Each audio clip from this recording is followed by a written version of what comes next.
African exchange student. Here's my all-time favorite malicious compliance story. I studied history in Germany, and while there, an African exchange student enrolled as well. He had a very thick accent and had quite a lot of trouble putting his thoughts to paper. So when an assignment was due, he asked the elderly professor if he could write the assignment in English, where he had way more ease expressing himself. The elderly professor didn't want to admit that his English was rather bad, so instead he referenced the university guidelines that stipulated that, except for language studies, all assignments were to be written in either German or Latin. Little did the professor know that the African exchange student was in fact schooled in a Jesuit monastery. So he did turn in the assignment in perfect Latin. Since the professor had specialized in modern history, he needed the help of a Latin professor to grade the assignment. The university guidelines have been amended a year later. Assignments in Latin are only acceptable for those studying Latin anymore. Disclaimer: not a native speaker in English. Now that's a real malicious compliance. You should post this to r/Latin as well. This is great. This story is some peak schadenfreude. Some of the best malicious compliance are those that force the authority to change their rules. This makes me ridiculously happy, smiley face. Bet the exchange student felt like he'd got a get out of jail free card when he was told he could use Latin. Should we rename this sub-malicious obsequio? Outstanding. I love studying Latin, along with Roman history. But I sucked at it. Top outcome for your friend, thank you for sharing. I have to admit I did something similar.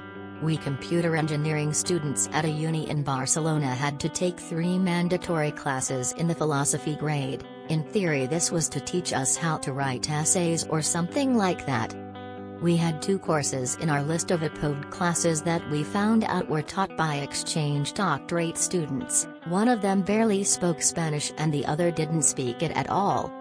As mandatory by our engineering studies, we were able to choose the language we could do the exam, between English, Spanish, or Catalan. We all wrote it in Catalan, and we all got a 7/10 grade. I didn't even open my notes, let alone read all mandatory books. It's a bit similar to how the Australian government enforced their White Australia policy at the start of last century. Potential immigrants had to pass a 50-word dictation test. The regulations didn't specify it had to be English, so they'd do their best to find a language the applicant didn't know if they didn't look white enough. That was malicious application of the law, and I'm glad it was stopped before I was born. The big pity is that racism is still with us. ROTFL, as I would likely have done something like this. Good for that other student. This was the best I've seen here. Thanks for sharing. Nutrientibusirumabo.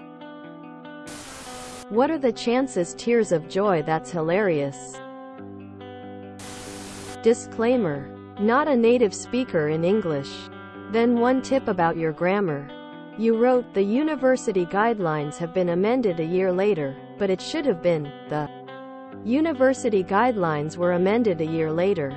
Rule of thumb: if there's a time expression in the sentence specifying when something happened, such as a year later, here, then you need the simple past, imperfect, not the compound past, present perfect. Unless he knew that the professor could not read Latin fluently. That was not malicious compliance. It was simply compliance. I know a little German. Hoc est a nice fabula. Why would he go to school in Germany if he couldn't communicate in German?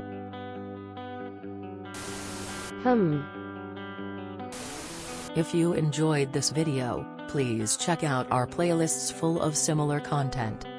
Epic Ericast is like doom scrolling for your ears. Please like, share, and subscribe.